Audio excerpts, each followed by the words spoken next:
Hello everyone and welcome back to another Star Wars figure review. Today we're taking a look at another figure from the vintage collection. This is of course the Incinerator Trooper from the Mandalorian, and I'm really excited to share this figure with you. Not only do I have a lot of love for this particular figure, but the character as well.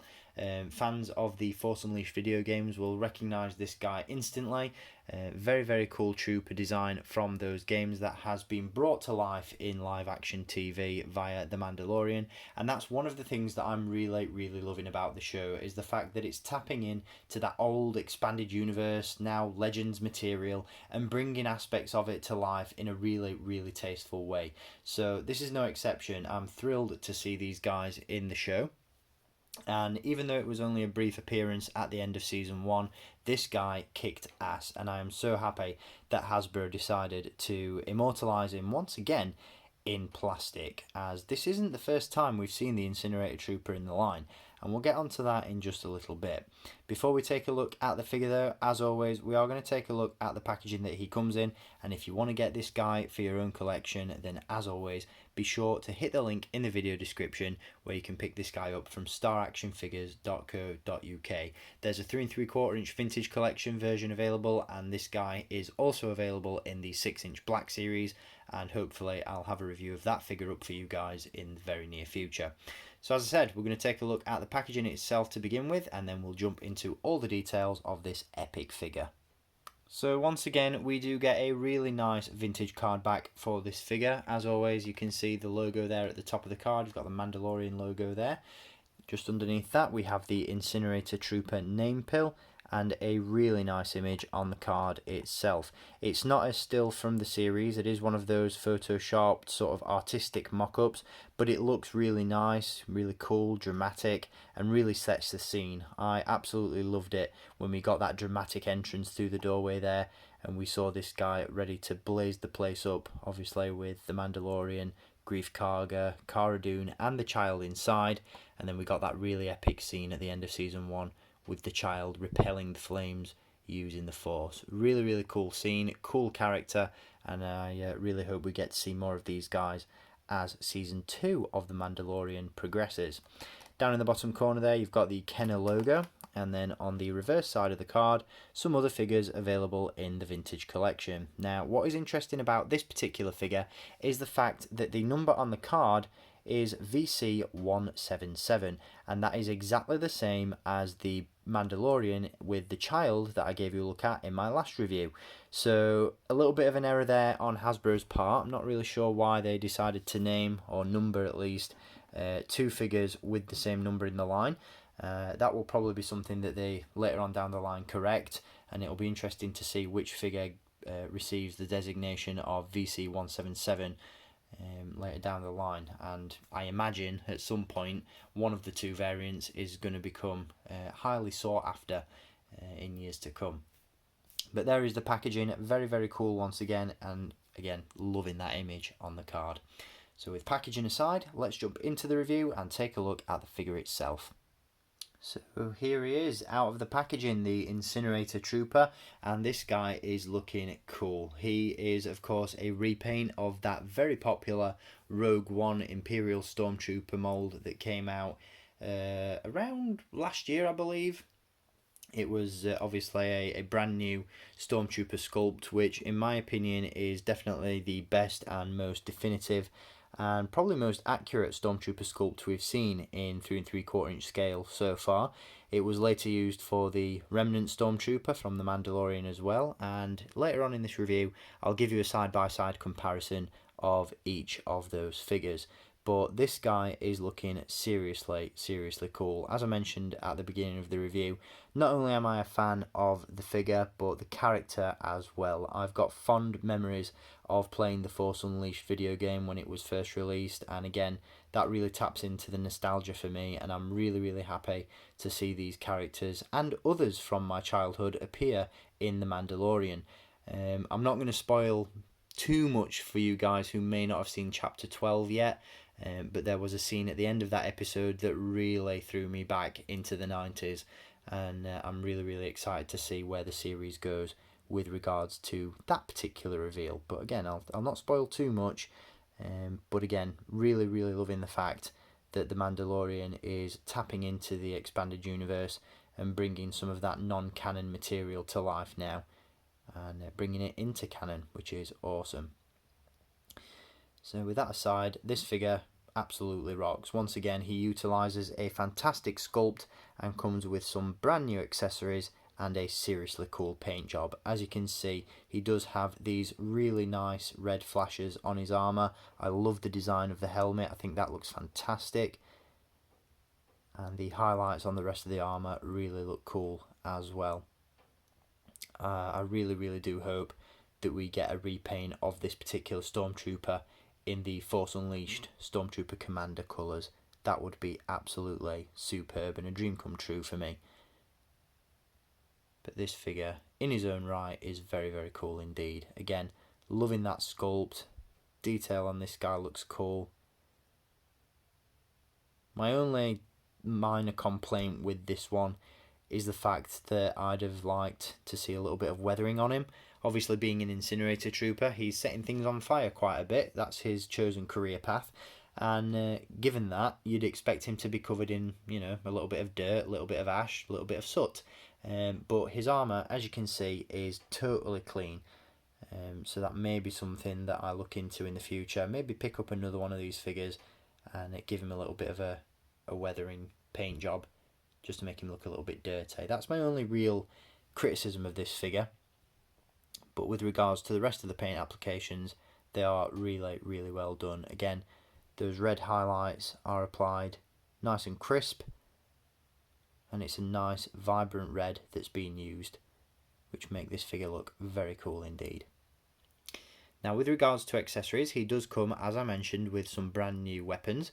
We do, of course, have the tank that attaches to the back of the figure. This is all a separately sculpted piece, as you can see from the harness that attaches around the shoulders and around the chest and onto the shoulder pauldron as well. This is a brand new piece, never before seen with any other Star Wars figure. As you can see, it does look very cool. Now, I imagine somehow, some way, it will be removable for the purposes of time and the fact that I imagine it will be quite fiddly to do. I'm not going to remove the harness and the backpack, but I imagine if you did want to create an Incinerator Trooper from the Force Unleashed, as obviously those characters don't have all these attachments, then you could probably do that if you tried hard enough. I'm not entirely sure how it would come off, but I imagine it does. Again, separately sculpted piece, great detail on the backpack itself. Another minor criticism is the fact that the Imperial cog emblem that we've seen on the Funko Pop and the Black Series 6-inch version of this character is absent from the backpack, which is a minor oversight on Hasbro's part, but with regards to sculpted detail, that more than makes up for it. So a really nicely put together piece, looks fantastic, and it has this sort of black and silver mottled effect, making it look a little bit metallic, which looks really cool. And again, it does attach to this red shoulder pauldron, which really sets this one off, in my opinion. Now, we do have a cable or a pipe leading from the bottom of the backpack up to the flamethrower itself, which in its own right is a really nicely sculpted weapon. I absolutely love the design of this one. Looks really cool indeed. The sculpted detail on this is fantastic. Again, there's not a whole lot of weathering going on with it, but it does have that consistent black and silver mottled finish. Looks really cool. Nice chunky beefy weapon there. Got those really cool prongs at the end, and of course, as you saw at the beginning of the review, there is indeed a flame attachment that goes onto this, and I'll give you a look at that in just a second. Before we do, let's just run through the articulation. We do of course have a ball joint at the head, we have hinges at the shoulders and elbows, hinges at the wrists, a ball joint at the torso, hinges at the hips, swivel cuts at the upper thigh, hinges in the knees, and hinges at the ankles. Now, as you saw at the start of the review, I did have this figure on a display stand. Now, he does stand up reasonably well without the flame attachment plugged into the weapon, but once you get that flame attachment in place, he tends to topple over quite a bit unless you get him in bang on the right position. So what I've started to do with this guy on my shelf is use a display stand, and I found that works really well. So with that in mind, I'm going to jump into the next segment and we'll talk about that flame accessory that comes with the weapon. So here we have the Incinerator Trooper in action with the flame attachment on the end of the flamethrower itself. It's a really nicely sculpted piece. As you can see, it is cast in semi-translucent plastic, so you've got this really nice, reasonably realistic flame effect coming from the flamethrower itself. I absolutely love this. In my opinion, it really does make the figure. I think if this and the 6-inch Black Series version didn't come with a flame attachment, it'd really let the figure down, because obviously the main selling point of these characters is the fact that they shoot flames from their weapons. Now, as I mentioned, you do need a display stand to display him with the flame attachment.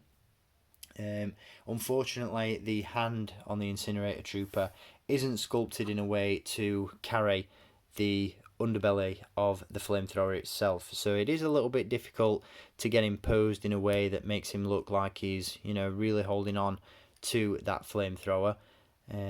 But with enough fiddling and, you know, a little bit of posing, you can get this guy in some really cool situations.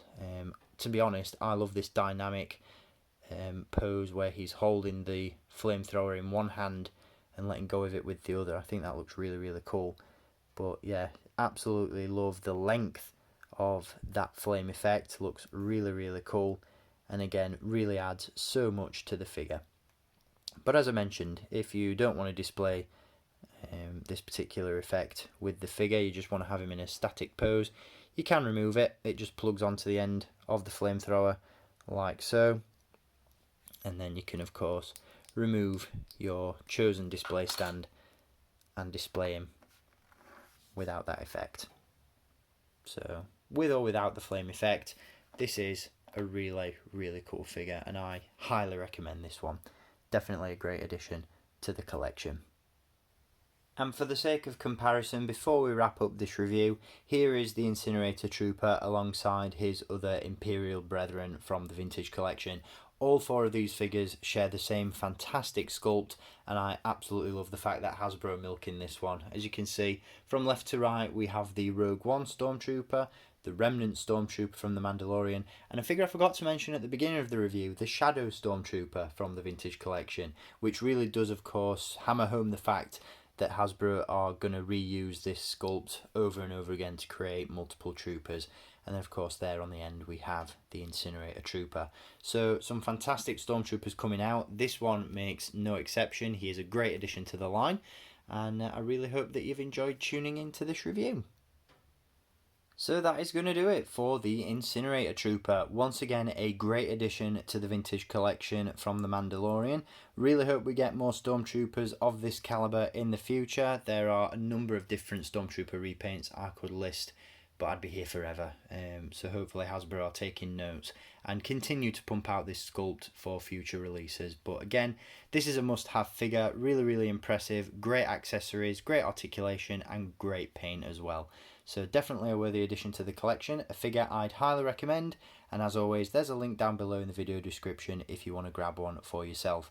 Before I wrap things up as well, a huge thanks goes out to Hasbro for providing this figure for a review, and I'll be back with more videos very soon, so stay tuned for more reviews in the near future. Until then, as always, thank you for watching, keep collecting, and may the force be with you.